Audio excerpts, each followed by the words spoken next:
வணக்கம் மக்களே! இந்த வீடியோல சில பங்குகள் பற்றியான முக்கிய அப்டேட்ஸ் எல்லாம் நம்ம டிஸ்கஸ் பண்ண போறோம். எத பற்றியெல்லாம் பேச போறோம்ன்ற ஒரு கிளான்ஸ் நம்ம பார்ப்போம். டிசிஎஸ், ஆரக்கிளோட பார்ட்னர்ஷிப்ப பத்தி நம்ம பார்க்க போறோம்.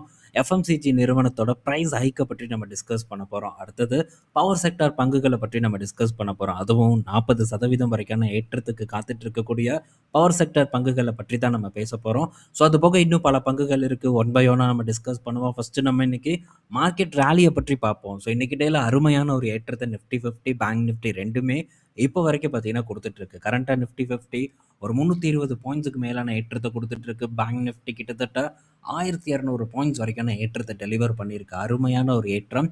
நேத்து யுஎஸ் மார்க்கெட் பார்த்திருப்பீங்க. வேற லெவல் பெர்ஃபார்மன்ஸ குடுத்தது. கிட்டத்தட்ட 3% மேலான ஏற்றத்த நாஸ்டாக் பார்த்தீங்கன்னா போஸ்ட் பண்ணியிருந்தது. அதே தான் இன்னைக்கு நம்ம மார்க்கெட்லயும் இன்னைக்கு ரிஃப்ளெக்ட் ஆயிருக்கு. மெயின் ரீசன் என்னன்னு பார்க்கும்போது ட்ரம்ப் தான். ஸோ இந்த ட்ரம்ப்பை வச்சுட்டு என்ன பண்ணுறதுன்னே தெரியல. ஸோ நேற்று நம்ம செகண்ட் வீடியோவில் என்ன டிஸ்கஸ் பண்ணோம், நான் வந்து உக்கரமாக வந்து தாக்க போகிறேன், ஈரான் அவ்வளோதான் அப்படி இப்படின்ட்டு வாய் பேசினா, பட் கொஞ்ச நேரத்தில் ஒரு 10 மணி அந்த மாதிரியான நேரத்தில் நாங்கள் வந்து தாக்குதலை வந்து தள்ளி போடுறோம் அப்படின்ட்டு ட்ரம்ப் தரப்புலேருந்து ஒரு அப்டேட் வந்திருக்கு. மனுஷனாடா நீ எல்லாம் அப்படிங்கிற ஒரு கேள்வி தான் பலருக்கும் ஏற்பட்டிருக்குன்னு நான் நினைக்கிறேன். ஸோ அதன் காரணமாக மார்க்கெட்ஸ் பார்க்கும்போது நல்ல ஒரு பாசிட்டிவ் பர்ஃபார்மன்ஸை இன்னைக்கு டேல வந்து டெலிவர் பண்ணிட்டு இருக்கு. ஸோ இது நிரந்தரமா அப்படின்னு பார்த்தா ரொம்ப டவுட்டு தான். ஸோ நிரந்தரமா இருக்கிறதுக்கான சான்சஸ் எல்லாம் ரொம்பவே வந்து கம்மி. ஸோ இன்னைக்கு டேல ஹெச்டிஎஃப்சி பேங்க் அருமையான ஒரு பர்ஃபார்மன்ஸை போஸ்ட் பண்ணியிருக்கு. கிட்டத்தட்ட 3% வரைக்கான ஏற்றத்தை ஹெச்டிஎஃப்சி பேங்க் பார்த்தீங்கன்னா டெலிவர் பண்ணியிருக்கு. மற்ற பிரைவேட் வங்கி பங்குகளுமே நல்ல பர்ஃபார்மன்ஸை தான் கொடுத்துட்டு இருக்கு. ஆனால் லீடராக இருக்கக்கூடிய ஹெச்டிஎஃப்சி பேங்க் தான் இன்னைக்கு மார்க்கெட் ரேலியிலையும் லீடராக வந்து இருக்கு. ஸோ ஆக மொத்தம் எல்லா பிரைவேட் இப்போ லார்ஜ் கேப் வங்கி பங்குகளுமே சூப்பர் டூப்பர் பர்ஃபார்மன்ஸை போஸ்ட் பண்ணியிருக்கு. பிஎஸ்யூ வங்கி பங்குகள் அப்படின்ட்டு எல்லா வங்கி பங்குகளுமே இன்னைக்கு டேயில் அதிரடியான ஏற்றத்தை கொடுத்து மார்க்கெட்டை பார்த்தீங்கன்னா ஒரு உச்சத்துக்கு தூக்கிட்டு போய் வச்சிருக்கு. ஸோ இதுக்கப்புறம் ஹெச்டிஎஃப்சி பேங்க்ல வாய்ப்பே வராதா அப்படிங்கிற கேள்வி கூட இருக்கலாம். ஆனால் டெஃபினட்டாக சான்ஸ் இருக்குது. ஸோ இந்த மாதிரியான ஏற்ற இறக்கங்களை நம்ம பார்த்துக்கிட்டே தான் இருக்கோம். ஸோ அப்பப்போ இந்த மாதிரியான ஏற்றம் நடக்குது, அதுக்கப்புறம் திரும்ப பார்த்தீங்கன்னா ஒரு இறக்கம் நடக்குது. ஸோ சான்ஸ் நமக்கு கிடைச்சிக்கிட்டே தான் இருக்கும். பட் கிடைக்க கிடைக்க நம்ம அந்த சான்ஸை யூஸ் பண்ணிக்கிட்டே இருக்கணும். ஸோ நான் வந்து பெத்த சான்ஸுக்கு தான் வெயிட் பண்ணுவேன். பெரிய ஒரு வாய்ப்பு ₹500 வரணும், ₹400 வரணும் அப்படின்ட்டு நம்ம வெயிட் பண்ணால் கனவா முடிவதற்கான வாய்ப்பு தான் ரொம்ப அதிகமாக இருக்குது. நல்ல அட்ராக்டிவான இடத்துக்கு வருதா, அந்த நேரத்தில் நம்ம தயங்கக்கூடாதுங்கிறத கண்டிப்பாக வந்து மைண்டில் வச்சுக்கணும். ஸோ இது ஜஸ்ட் நான் பண்ணக்கூடிய விஷயம்தான். பட் சில பேர் வெயிட் பண்ணி ரொம்ப ஒரு அண்டர் வேல்யூடாக வாங்கணும்னு நினைக்கலாம். மேபி வந்ததுன்னா அது வந்து யூஸ் பண்ணிக்கோங்க. ஓகே. ஸோ அடுத்தது பார்த்தீங்கன்னா டிசிஎஸ் கிட்ட இருந்த அப்டேட்டு. ஸோ டிசிஎஸ் பார்த்தீங்கன்னா ஆரக்கிளோட க்ளவுட் பிளாட்ஃபார்மை வந்து யூஸ் பண்ண போகிறதா ஒரு அப்டேட் வந்து கொடுத்துருக்காங்க. ஸோ என்டர்பிரைசஸ்க்காக தான் இது யூஸ் பண்ண போகிறாங்க. ஸோ அவங்க கூட ஒரு பார்ட்னர்ஷிப் பண்ணி, ஸோ இதில் ஆரக்கிளோட வேலைகளும் நிறையா வந்து இருக்க போகுது. இது டிசிஎஸ்க்கு நல்ல செய்தி. ஆனால் ஆரக்கிளோட ரிசல்ட் வந்திருந்தது. ஸோ ரிசல்ட் ஒன்றும் அந்த அளவுக்கு மோசமெல்லாம் வந்து கிடையாது, நல்லா தான் வந்து கொடுத்துருந்தாங்க. பட் இருந்தாலும் ஆரக்கிளோட ஷேரை போட்டு அடித்து துவம்சம் பண்ணியிருந்தாங்க. நேற்று அமெரிக்க சந்தையில் நான் பார்க்கும்போது எண்ட் ஆஃப் தி டேல எப்படி க்ளோஸ் ஆச்சுன்னு தெரியல. $170 கிட்ட ட்ரேட் ஆகிட்டு இருந்தது ஆரக்கிள் நிறுவனம். காரணம் கடன் அதிகமாக இருக்குது. ஸோ அவங்களுடைய ஃப்யூச்சர் ரெவன்யூலாம் நல்லாயிருக்கும் அப்படிங்கிற ஒரு ப்ரெடிக்ஷன் இருந்தாலும் கூட, ஸோ அதில் பெரும்பாலான வருமானம் ஓப்பன் ஏஐ கிட்டேருந்து தான் வரும் அப்படிங்கிற மாதிரி இருக்குது. 50%க்கு மேலான வருமானம் ஓப்பன் ஏஐ கிட்டேருந்து வரும்னு வந்து சொல்கிறாங்க. ஸோ இதெல்லாம் எந்த அளவுக்கு சாத்தியம் அப்படின்னு தெரியல. எக்கச்சக்கமாக கடன் இருக்குது இந்த ஆரக்கிளை பொறுத்த வரைக்கும். என்னன்னா ஏஐ இன்ஃப்ராஸ்ட்ரக்சரை கிரியேட் பண்ணுறதுக்காக இந்த அளவுக்கு கடனை வாங்கியிருக்காங்க. ஸோ இது ஒரு பெரிய அழுத்தத்தை ஆரக்கிள் மேலே ஏற்படுத்திட்டு இருக்கு. ஸோ ஒரு ப்ரெஷரை தான் பார்த்தீங்கன்னா ஃபேஸ் பண்ணிட்டு இருக்கு ஆரக்கிள் நிறுவனம். ஸோ வெயிட் பண்ணி பொறுமையாக நம்ம பார்ப்போம். பட் அதர் சைடு நமக்கு மைக்ரோசாஃப்ட் ஒரு நல்ல சான்ஸை கொடுத்துட்ருக்கு. நேற்று கூட ஒரு $384 கிட்டலாம் வந்தது. ஸோ ஒரு சான்ஸை கொடுத்தது நானும் பார்த்தீங்கன்னா ஃப்ராக்ஷனில் வந்து வாங்கியிருந்தேன். ஸோ தொடர்ந்து அது ஒரு டிப் கொடுக்கும்போது அதை நான் ஆப்பர்ச்சுனிட்டியாக மட்டும்தான் ஃபோக்கஸ் பண்ணுவேன். அடுத்தது சிட்டி யூனியன் பேங்க் பார்த்தீங்கன்னா இன்றைக்கி ஒரு 22% இறங்குன மாதிரி வந்து தெரியலாம். ஸோ இவனே பார்த்தீங்கன்னா க்ளீனாக வந்து ஒரு ஆர்டிக்கிளில் போட்டிருக்கான். ஸோ 22% ரியலாக கிராஷ் ஆகிருக்கா அப்படின்ட்டு கேள்வி கேட்டிருக்கான். பட் கிராஷ் எல்லாம் ஆகலை. ஸோ சிட்டி யூனியன் பேங்க்கில் இன்றைக்கி போனஸோட அந்த டேட் நடந்திருக்கு. ஸோ இந்த போனஸ் காரணமாக தான் இது நடந்திருக்கு. இந்த சரிவு ஏற்பட்ட மாதிரி ஒரு பிம்பம் தோன்றலாம். 3 பங்குகளுக்கு 1 பங்கு போனஸ் ஷேராக வந்து கொடுத்துருக்காங்க. ஸோ இதனால் அதோடைய விலை பார்த்திங்கன்னா குறைஞ்சிருக்கு. ஆனால் இன்னைக்கு டெய்லியும் 5% வரைக்கான ஏற்றத்தை சிட்டி யூனியன் பேங்க் டெலிவர் பண்ணியிருக்கு. அடுத்தது ஸோ பவர் செக்டார் பங்குகள் பற்றியான அப்டேட்டு. ஸோ இது ஒரு முக்கியமான ஒரு செக்டார். இன்னும் பெரிய அளவுக்கு ரேலியை பார்க்காத ஒரு செக்டாராக இருக்குது. ஸோ இதுக்கு முன்னாடி நடந்திருக்கு. என்டிபிசியெல்லாம் ஒரு 180 நான் லாஸ்ட்டாக ஃபோக்கஸ் பண்ணும்போது அங்கேருந்து ஒரு ₹400 வரைக்கும் போயிட்டு இப்போ ஒரு ₹350 கிட்ட ட்ரேட் ஆகிட்டு இருக்கு. ஸோ அதே மாதிரி பவர் கிரிட்டும் பார்க்கும்போது ஓரளவு ரேலி கொடுத்துருக்கு. பட் இப்போ ஒரு கரெக்ஷன் பேஸில் இருக்குது. ஸோ இந்த 2 பங்குகளுமே பார்த்தீங்கன்னா கிட்டத்தட்ட 40% வரைக்கான ஏற்றத்த குடுக்கும் அப்படின்ட்டு மேர்க்குரி வந்து கணிச்சு சொல்லியிருக்காங்க. ஸோ ஒரு எஸ்டிமேட்ட குடுத்துருக்காங்க. ஸோ சான்ஸ் இருக்கு. பட் உடனே நடக்குமா அப்படிங்கிறது தான் ஒரு பெரிய கேள்விக்குறியான விஷயமா இருக்கு. ஸோ பவர் கிரிட் பொறுத்தவரைக்கி இன்னைக்கு டெய்லியும் பார்த்தீங்கன்னா, சரிவடைஞ்சு தான் வந்து ட்ரேட் ஆயிட்டு இருக்கு. கரண்ட்டா ஒரு 1% வரைக்கான ஒரு இறக்கத்த குடுத்துருக்கு. பட் பெரிய அளவுக்கான இன்வெஸ்ட்மென்ட் பார்த்தீங்கன்னா, என்டிபிசியும் ஒரு பக்கம் பண்ணிட்டு இருக்காங்க. இன்னொரு பக்கம் பவர் கிரிட்டும் பார்த்தீங்கன்னா பண்ணிட்டு இருக்காங்க. ஸோ 2 பேரும் சேர்ந்து ஹெவியான ஒரு கேப்பெக்ஸ் பண்றாங்க. ஸோ பவர் கிரிட்க்கு மிகப்பெரிய ஒரு ஆப்பர்ச்சுனிட்டி ஃபியூச்சர்ல இருக்கு. ஸோ இந்த டிரான்ஸ்மிஷன் ப்ராஜெக்ட்ட பொறுத்தவரைக்கி. பட் அதெல்லாம் நடக்கிறதுக்கு இன்னும் வந்து டெஃபினட்டா டைம் வந்து எடுத்துக்கும். ஸோ டக்குன்னு எல்லாம் நடந்து முடிஞ்சிராது. பட் இடைப்பட்ட டைம்ல சான்ஸ் ஏற்படும் அப்படின்னு தான் நான் எக்ஸ்பெக்ட் பண்றேன். ஸோ மேபி வந்து ஏற்பட்டதுன்னா, கண்டிப்பா அந்த டைம்ல நம்ம பிடிக்க ட்ரை பண்ணுவோம். என்னன்னா, என்னதான் இருந்தாலும், ஸோ பல ஆப்பர்ச்சுனிட்டீஸ நம்ம கண் முன்னாடி காட்டினாலும், ஸோ நியர் டெர்ம்ல நம்ம மார்க்கெட்ல ஒரு பெரிய அழுத்தம் இருக்குமோ அப்படிங்கிற தயக்கம் எனக்கு இருந்துகிட்டே தான் இருக்கு. ஸோ அதனால தான் பார்த்து சூதானமா ஒரு இன்வெஸ்ட்மெண்ட்ட வந்து நான் பண்ணிட்டு இருக்கேன். ஸோ ஒரு பக்கம் என்னதான் பண்ணுனாலும், இன்னொரு பக்கம் லிக்விட் ஃபண்ட் இருக்கு. அண்ட் லிக்விட் ஃபண்ட்லயும் நான் பணம் போட்டுட்டு இருக்கிறது உங்களுக்கு தெரியும். ஸோ அதனால லிக்விட் ஃபண்டும் ஒரு பக்கம் இருக்கணும். ஸோ மேபி பெரிய எதிர்பார்க்காத ஒரு சரிவு ஏற்படும்போது, பங்குகள வாங்குறதுக்கு காசே பத்தாது. எவ்வளோதான் கையில காசு இருந்தாலும் பங்குகள்ல நம்ம போட்டோம்னா, டக்குன்னு லிக்விட் ஃபண்ட் எல்லாம் காலி ஆயிரும். ஸோ அதனால போதிய அளவுக்கு ரிசர்வ்ஸ நம்ம உண்டாக்கி வச்சுக்கிறதுக்கு ட்ரை பண்ணணும். அதே நேரத்தில நம்ம இறக்கத்திலயும் வந்து பார்ட்டிசிபேட் பண்றதுக்கு ட்ரை பண்ணணும். ஏன்னா, மேபி எதிர்பாராத சரிவு நடக்கல அப்படின்னா என்ன பண்றது? ஒண்ணுமே வந்து பண்ண முடியாது.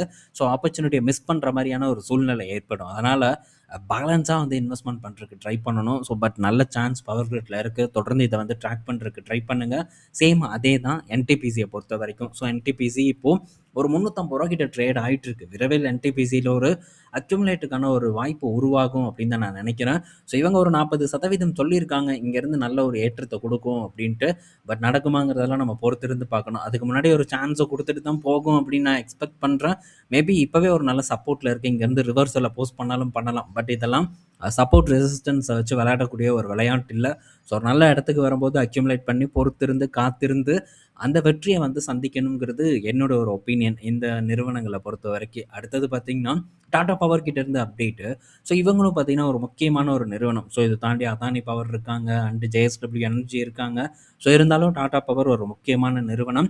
ஸோ இத பற்றி நம்ம பலமுறை வந்து பேசியிருக்கோம். ஸோ டாடா பவர் பொறுத்தவரைக்கும், ஸோ அவங்களும் பார்த்தீங்கன்னா, இந்த டிரான்ஸ்மிஷன்ல வந்து பெரிய அளவுக்கு பணத்த வந்து போடுறதுக்கு தயாரா வந்து இருக்காங்க. ஸோ இவங்களும் டெஃபினட்டா பெரிய ஒரு பிளேயரா இந்த டேட்டா சென்டர் செக்மெண்ட்ட பொறுத்தவரைக்கும் இருப்பாங்க. ஸோ அது போக அவங்களே வந்து டேட்டா சென்டரும் உருவாக்குறாங்க. ஒரு 1 ஜிகாவாட்க்கான டேட்டா சென்டர் டிசிஎஸ் வந்து கட்டமைக்குது. மேபி அதுக்கான ஒரு ப்ராஜெக்ட்ஸையும் பார்த்தீங்கன்னா, இவங்க எடுத்துக்கிறதுக்கான வாய்ப்பு இருக்கு. ஸோ டிரான்ஸ்மிஷன் லைனா இருக்கலாம், இல்ல பவர் சப்ளைவா இருக்கலாம். ஸோ 2மே பார்த்தீங்கன்னா, இவங்க எடுக்கிறதுக்கான வாய்ப்பு இருக்கு. ஸோ இதனால அவங்களுடைய வளர்ச்சி இன்னும் அதிகமாகும். நம்ம டாடா குரூப்ப பொறுத்தவரைக்கும், ஸோ பிசினஸ பார்த்தீங்கன்னா, முடிஞ்ச அளவுக்கு அவங்க குரூப்குள்ள இருக்கக்கூடிய கம்பெனிஸ்க்கே தான் வந்து குடுத்துட்டு இருக்காங்க. அதுதான் எல்லா நிறுவனங்களும் பண்ணும்.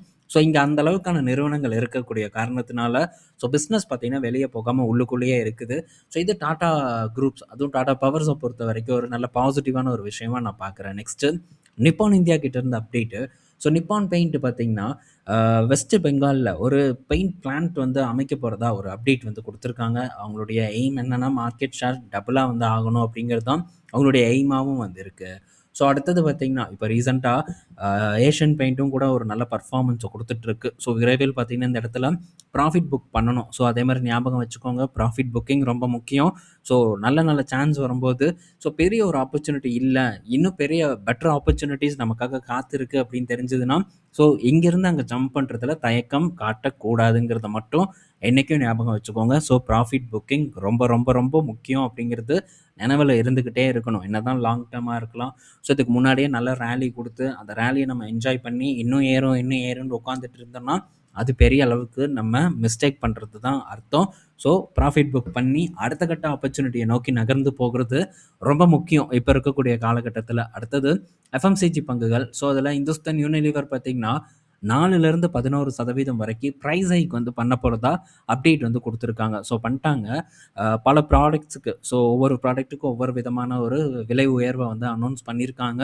ஸோ இது HULல பொறுத்தவரைக்கும் நல்ல செய்தி. 11% வரைக்கும் உயருது. அண்ட் காஸ்ட்டும் இருக்கும். ஸோ இன்புட் காஸ்ட்டும் வந்து டெஃபினட்டா கூடுது. ஃபியூயல் காஸ்ட் எல்லாம் ரொம்ப அதிகரிக்குது. அதன் காரணமா தான் இவங்க அவங்களுடைய பொருட்களோட விலைய வந்து உயர்த்தியிருக்காங்க. மேபி ஃபியூயல் காஸ்ட் வந்து ஃபியூச்சர்ல குறைஞ்சதுன்னா, ஸோ அப்போ இவங்க உயர்த்தின காஸ்ட் எல்லாம் வந்து குறைக்க போகிறது இல்லை. அது அப்படியே பார்த்தீங்கன்னா லாபமாக ரிஃப்ளெக்ட் ஆகிறதுக்கான வாய்ப்பு அதிகமாக இருக்குது. ஸோ இது ஹெச்யூஎல்லை பொறுத்த வரைக்கும் ஒரு அருமையான நல்ல செய்தி. ஸோ தொடர்ந்து ட்ராக் பண்ணுவோம்.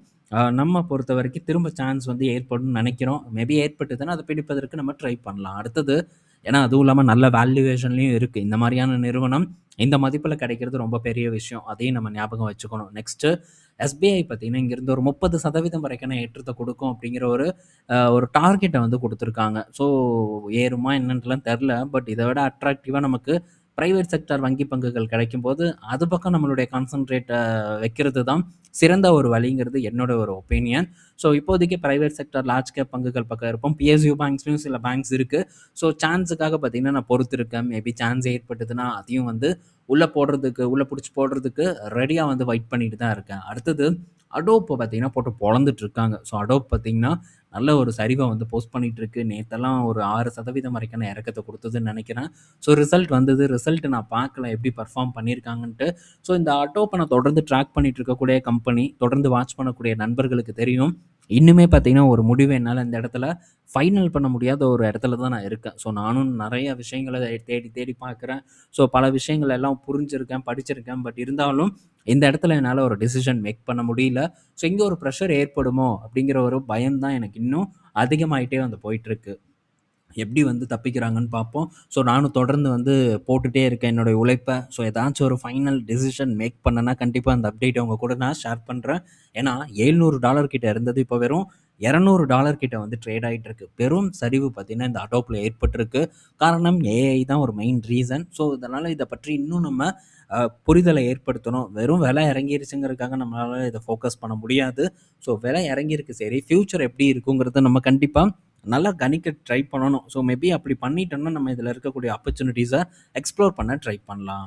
ஸோ இந்த வீடியோவில் நம்ம பல இன்ஃபர்மேஷன் பார்த்துருப்போம். ஸோ இன்னொரு விஷயம் இருக்குது. ஸ்பேஸ் எக்ஸோட பங்கு பார்த்தீங்கன்னா இன்றைக்கி தான் லிஸ்ட் ஆக போகுது நாஸ்டாக்ல. ஸோ வாங்குறதுக்கான ஒரு ஆப்பர்ச்சுனிட்டி பார்த்தீங்கன்னா ஸ்பேஸ் எக்ஸில் வந்து உண்டாயிருக்கு. பட் ஸ்பேஸ் எக்ஸ் ஆல்ரெடி வந்து ஒரு ஓவர் வேல்யூட் ஸ்டாக். லிஸ்ட் ஆனதுக்கப்புறமும் நல்ல ஒரு ஏற்றத்தை கொடுக்கும் அப்படின்னு தான் நான் நினைக்கிறேன். ஆனால் வேண்டாம், இந்த ஒரு வேல்யூவேஷனில் எதுக்கு போயிட்டு இதை பிடிக்கணும் அப்படிங்கிற ஒரு தயக்கம் எனக்கு ரொம்ப அதிகமாக இருக்குது. அதுக்கு பதிலாக நான் பர்ஃபார்ம் பண்ணாத மைக்ரோசாஃப்ட் பக்கம் போகிறது எனக்கு வந்து ஒரு நல்ல ஒரு வழியாக நான் வந்து பார்க்குறேன். ஸோ இன்றைக்கி ஒரு 9 மணி அந்த டைமுக்கு மேலே பார்த்திங்கன்னா இந்த பங்கு நாஸ்டாக்ல லிஸ்ட் ஆகும் அப்படிங்கிற ஒரு எதிர்பார்ப்பு இருக்குது. ஸோ வரட்டும், வந்ததுக்கப்புறம் இதை பற்றி நம்ம நைட்டோட வீடியோ இல்லைன்னா நாளைக்கோட வீடியோவில் நம்ம டிஸ்கஸ் பண்ணுவோம் என்ன மாதிரி பர்ஃபார்மன்ஸை கொடுத்துருக்குன்ட்டு. ஸோ இந்த வீடியோ பயனுள்ளதாக இருக்கும்னு நான் நினைக்கிறேன். இப்படிங்க நம்ம இன்னொரு வீடியோவில் மீட் பண்ணுவோம். பாய் மக்களே.